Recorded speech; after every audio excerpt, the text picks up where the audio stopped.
The train hissed and groaned into Abilene Ridge like a wounded beast, its black iron snout slick with soot, its belly exhaling heat into the morning chill. Dust swirled in little devils along the platform.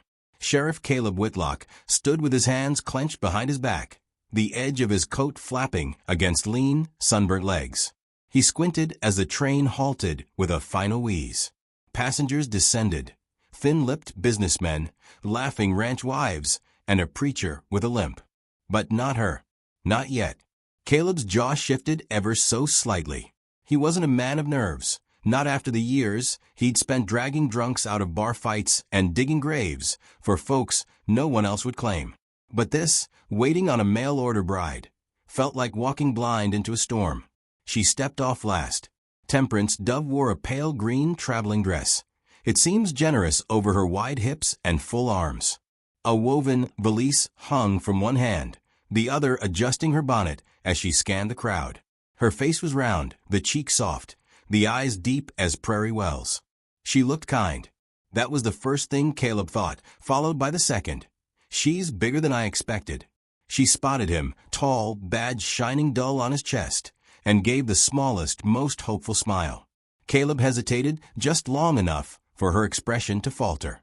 "Sheriff Whitlock?" she asked, voice warm, like syrup in a tin mug. He touched his hat. "Miss Dove." She stepped forward, hand out. He didn't shake it. Instead, he nodded at her bag. "Let me get that."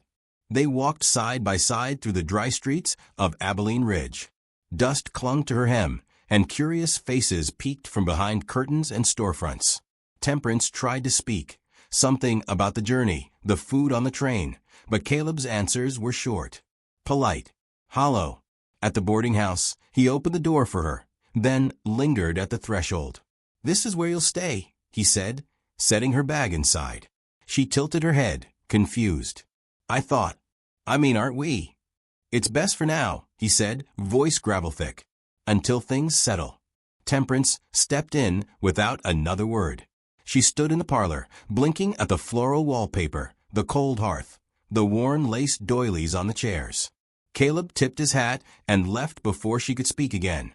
The gossip began before sunset.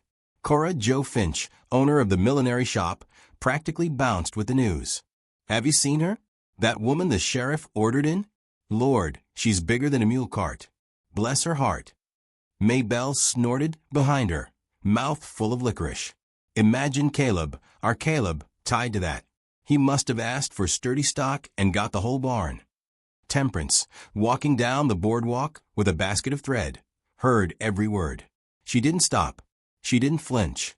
She only adjusted her bonnet tighter around her face and walked slower, softer, as though trying to shrink herself into invisibility. That night she cooked. Beef stew with turnips, cornbread kissed with honey, steamed beans and blackberry jam on a tin dish. She took it to the sheriff's cabin on the edge of town, knocked twice, and waited. When he opened the door, the lamplight fell on her soft cheeks and the careful way she held the tray. "I made supper. Figured you might not have time."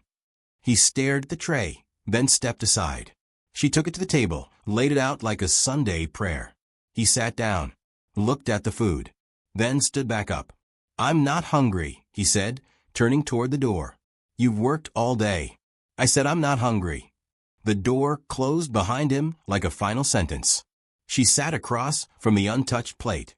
The stew's steam curled in the silence, rising like something that wished it could leave too. Temperance ate in silence, slowly, chewing each bite as if it mattered, as if it tethered her to the earth. She set a sprig of rosemary on his plate, not for taste, but for peace. Then she washed the dishes and walked back to the boarding house with her shawl drawn tight. The next morning, she visited the church to scrub its pews.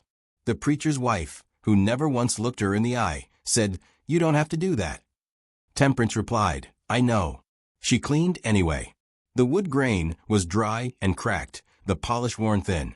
Her fingers moved over it like prayer, smoothing what could be smoothed, forgiving what couldn't.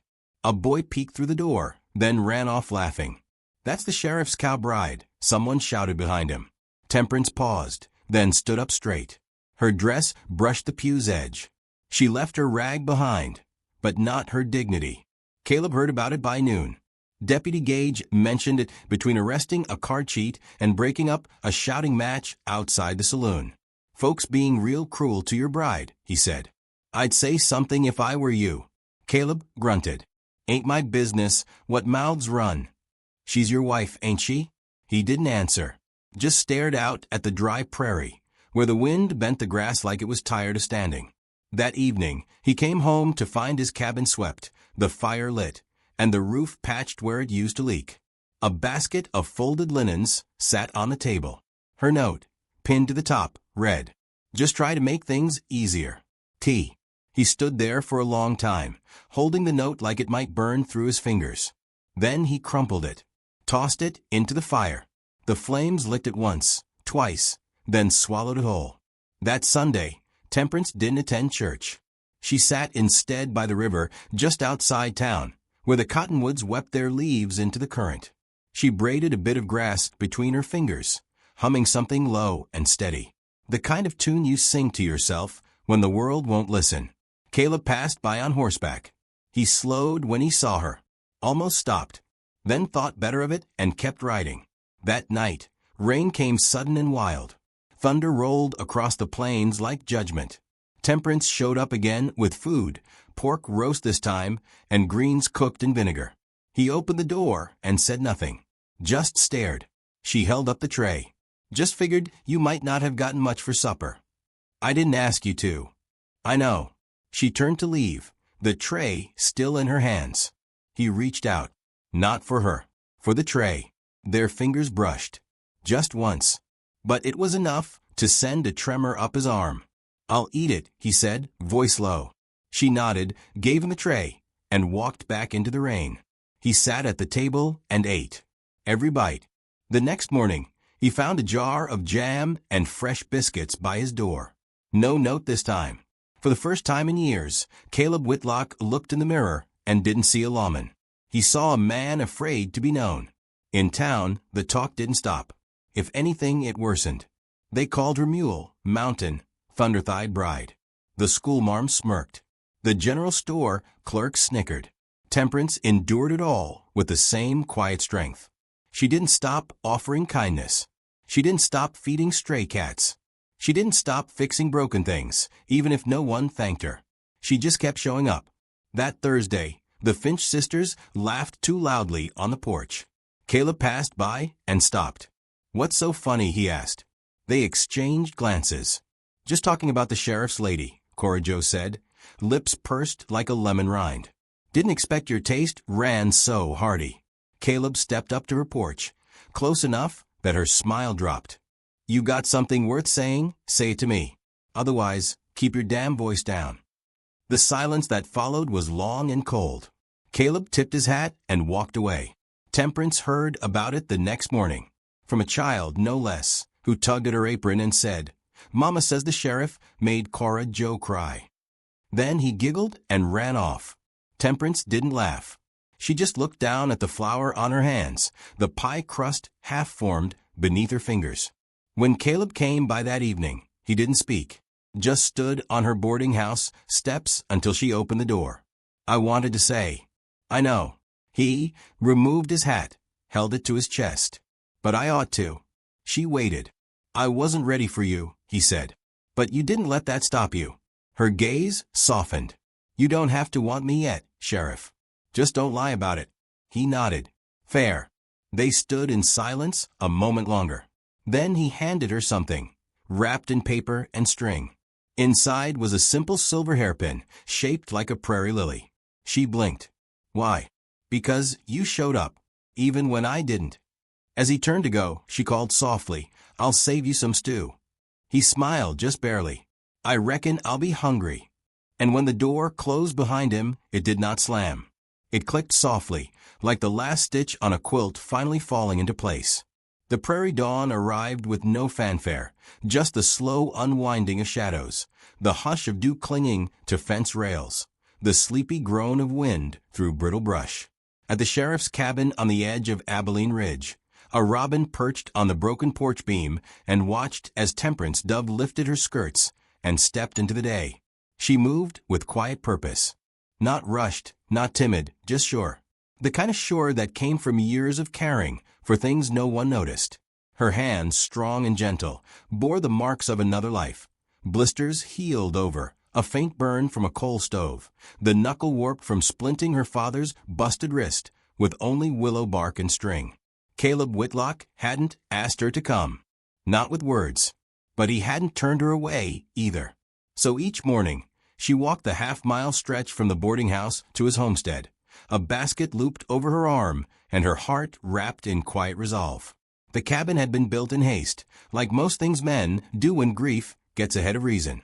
The porch sagged in the middle. The front window wouldn't shut right.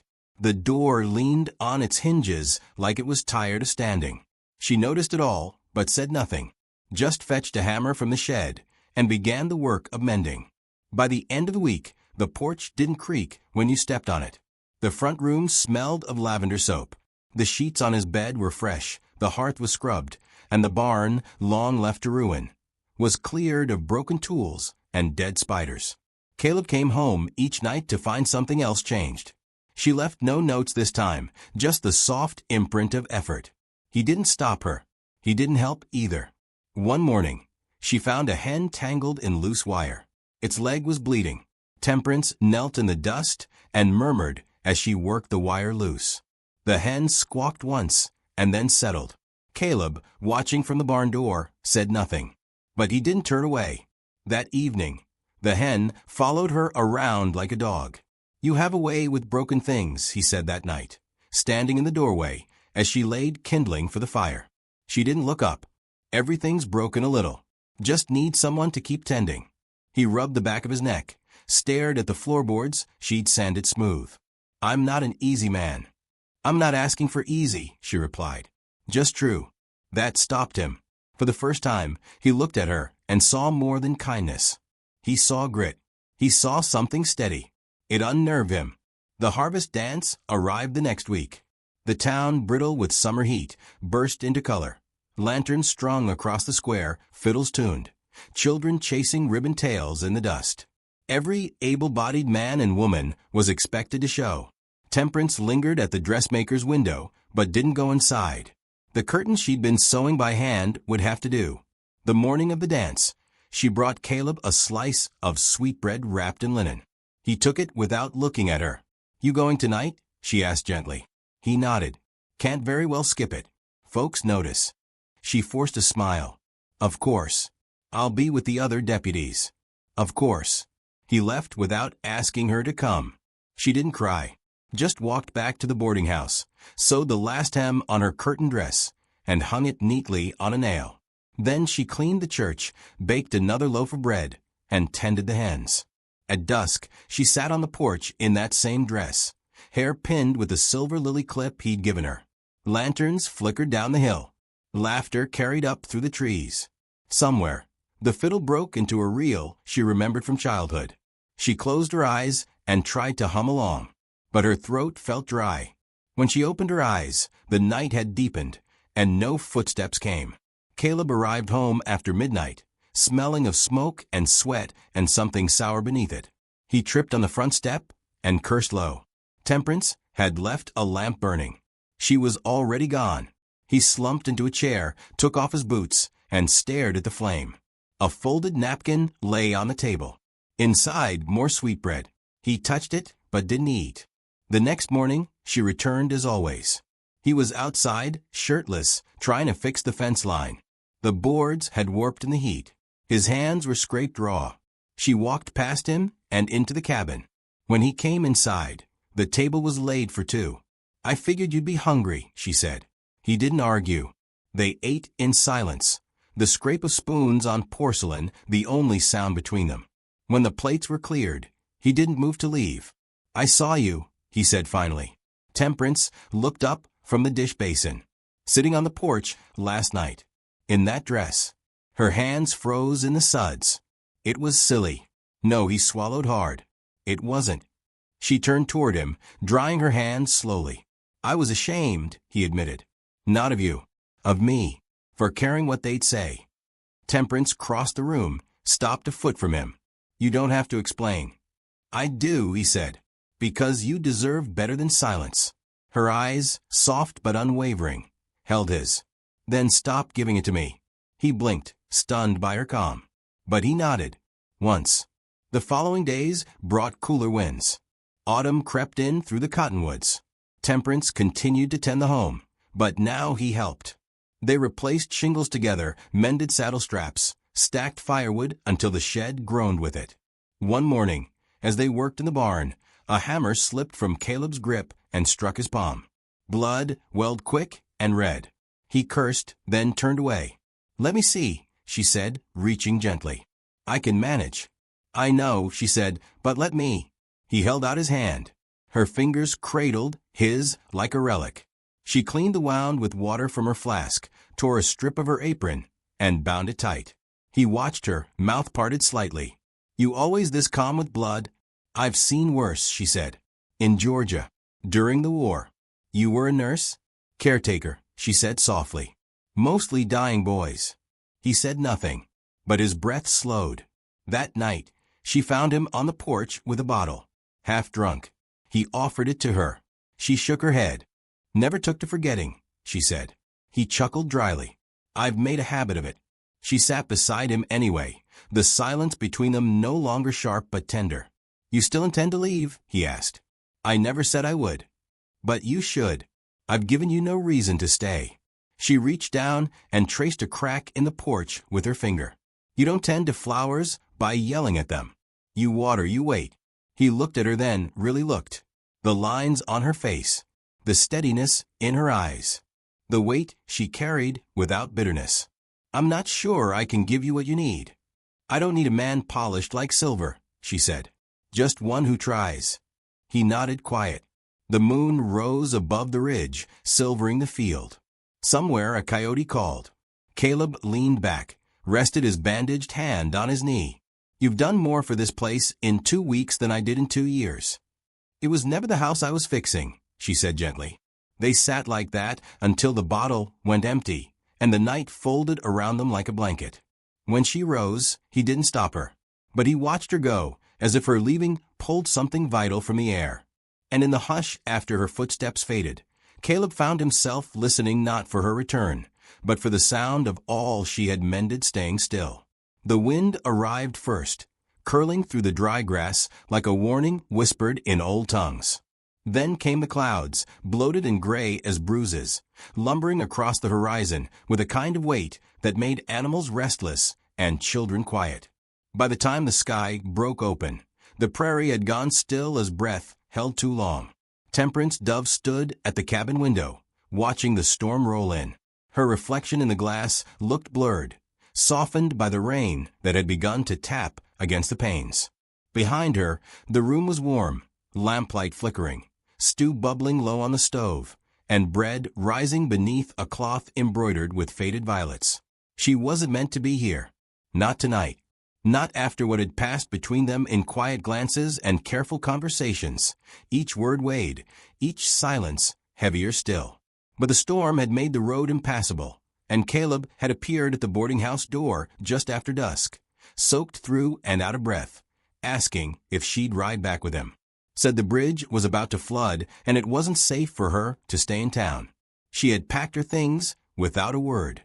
Now the cabin felt smaller, not with fear, but with something unspoken, something fragile, suspended in the spaces between their movements.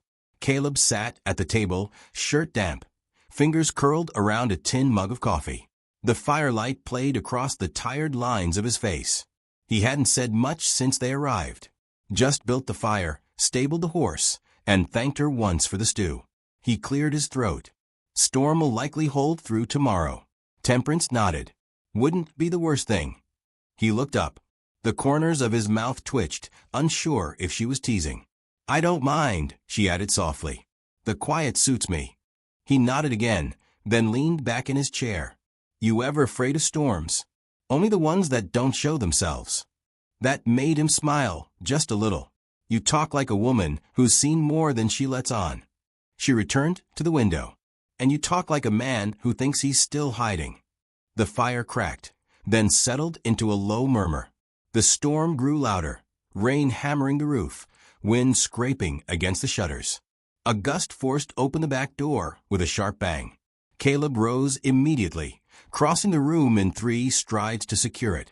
Temperance held it from the other side, their hands meeting over the latch. For a moment, neither moved. Then he stepped back, and she pressed the door shut, sealing the warmth in. Afterward, they sat at the hearth. Caleb on the floor, back to the wall, boots off. Temperance on a wooden stool, her feet tucked under her. She held her hands out to the flame, her palms rough but graceful. He watched her more openly now. "You always work like that?" he asked. "Like fixing things is breathing." She tilted her head. "I reckon we all keep from falling apart in our own ways. Mine's with mending." He took a sip of coffee, then set the mug down. "My way's whiskey and silence." She smiled, but not cruelly. "One of those might work better than the other." "I never thought I'd need someone." He said it like a confession, as if it had been stitched into his bones. "Didn't think I was meant for comfort. Not after the war. Not after my brother died." Her brow furrowed slightly. "You never mentioned him." "No," he rubbed his knuckles together. "He was younger. Too eager. Got himself killed trying to prove something to a town that forgot his name a week later." Temperance didn't speak. She waited. "I came back thinking I'd bury everything in work. Law, order. But nothing stuck. The badge don't keep your hands warm." "You were lonely." He looked at her, startled by the softness of her words, as if they'd known him longer than he knew himself.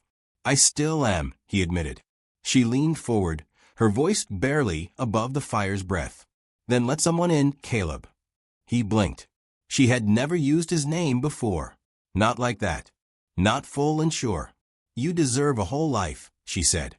"Not just a chair by the fire and silence eating at your ribs." He looked away, throat tightening. "I don't know how." She stood and moved to sit beside him, not touching, but near enough to share warmth. "Then let it be messy. Let it be slow. But let it be." He stared into the flames, the dance of light and shadow across the stone.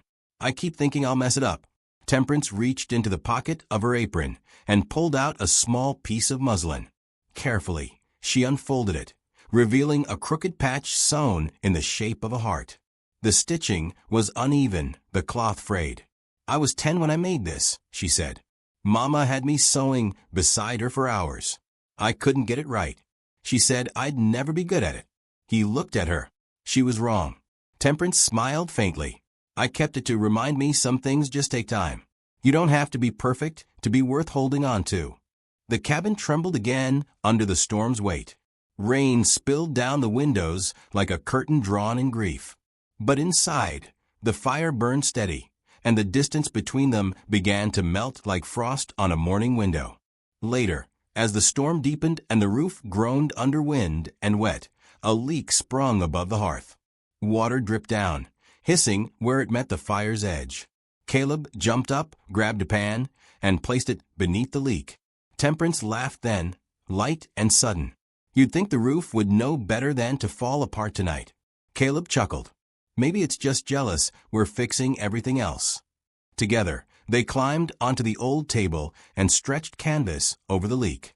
They worked in rhythm, her hand over his as they tacked the cloth with a nail Caleb bit between his teeth like an old carpenter. When it was done, they slid down the table, breathless and damp with rain and laughter. "I haven't laughed like that in years," he said, breath-catching. "It looks good on you," she replied, brushing dust from her skirt. He looked at her then, eyes soft, searching. "Temperance." She paused, lips parting just slightly. "I don't know what to say, but I want to." "Then just sit," she whispered. "Let the rest come when it's ready." He nodded and did as she said. They sat again by the fire, the storm no longer terrifying but tender in its ferocity, as if it, too, needed to be heard. Outside, the world drowned in water and wind. Inside, 2 people shared silence, no longer made of walls, but bridges. When the hour grew late and the fire dipped low, Temperance stood. "I should sleep." "I'll take the floor," Caleb said quickly. She hesitated. "There's no need." "There is," he said. "Not for propriety. For peace." She nodded. "Then peace it is." She took the bed. He took the floor. And for the first time in his life, Caleb Whitlock slept without reaching for the bottle, without waking from dreams of loss and thunder. In the blue hush before dawn, when the storm had passed and the prairie exhaled again, he stirred to the smell of coffee and eggs. She stood at the stove, barefoot, hair mussed, humming something old and low. He didn't speak, just watched her as one might watch the sunrise, grateful, still, and afraid to break the moment. And somewhere deep inside, something rooted itself, tentative but certain, a feeling he had long mistaken for weakness. A beginning. The prairie had thawed to green again, soft shoots rising through the once frozen crust, like something long silenced daring to speak. Abilene Ridge stirred with spring fever, gossip, and the sharp scent of wild onions. The rains had washed the dust clean, but the tongues of the town stayed dry and cruel. Caleb Whitlock walked the boardwalk like he always had, boots thudding steady, eyes forward. But something in him had shifted. There was less steel in his spine, more weight in his gaze. He carried it in his shoulders, in the way he nodded to strangers, but lingered longer when his eyes found Temperance across the street. She no longer flinched under their stares. She met them with stillness, arms full of bread or laundry, a woman who belonged even when others said she didn't. They hadn't spoken much about what passed during the storm. Some things didn't need explaining, but their rhythm had changed. He began to leave the lamp on for her. She began to hum louder in his presence. At meals, they sat closer, their elbows nearly touching. Laughter not a rare guest, but a tentative tenant. The townsfolk noticed. They didn't like it. Cora Jo Finch saw Temperance buying muslin and barked laughter. "Can't sew pride into a wedding dress, dear." Her sister May Bell snorted. "He'll come to his senses. Men always do."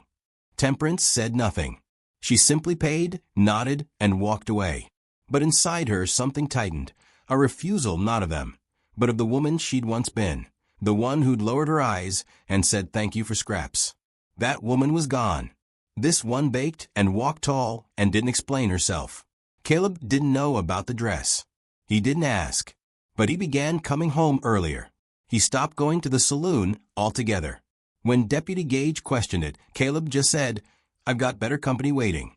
Then came the incident in the square. It was market day, the sun high and the air thick with wildflower heat. Temperance carried 2 baskets, one tucked under each arm, her dress damp with effort, her cheeks flushed. A drunk stumbled from the saloon, half-cocked and full of poison. He swayed in the street, eyes squinting against the light. Then he saw her. "Well, if it ain't the sheriff's, so," he slurred. "Looks like you ate the whole church supper, Darla." People froze. Faces turned. No one spoke. Temperance didn't stop walking. He stepped in front of her, grinning. "Come on, smile. Don't fat women like to laugh?" The baskets dropped. Not because of fear, but because of the sharp, sudden crack of bootsteps behind her. Caleb. He didn't shout. He didn't ask. He struck. One punch, clean and brutal, knocked the drunk down. Another knocked him out. When the dust settled, Caleb stood over him, blood on his knuckles, breath steady. "She's my wife," he said to the stunned crowd. "And if any of you got something to say, I'll hear it now." Silence. Only the crows answered. He looked at Temperance. "You all right?" She nodded slowly, not from shock, but from something far more dangerous, hope. Later, she stood on the porch of his cabin, bags half-packed. She had seen the looks. She had heard the murmurs. She knew what towns like this did to women who dared take up too much space in love and body and voice. Caleb rode up, dust trailing behind him like a specter.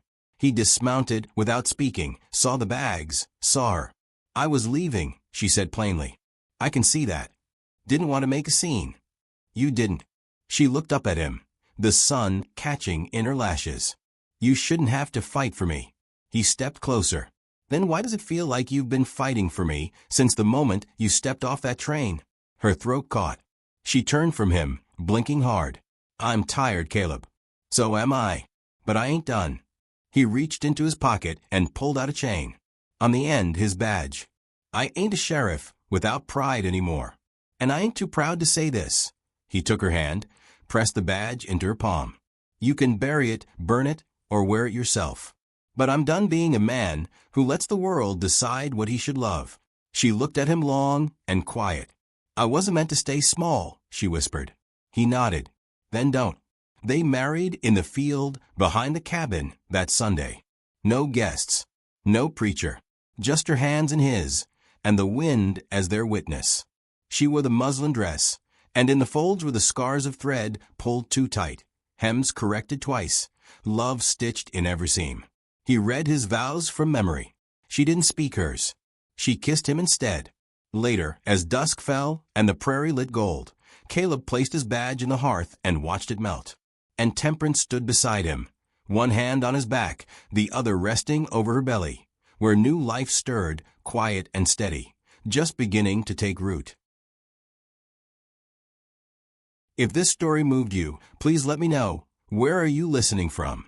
I'd love to hear that, and also like, comment, and subscribe.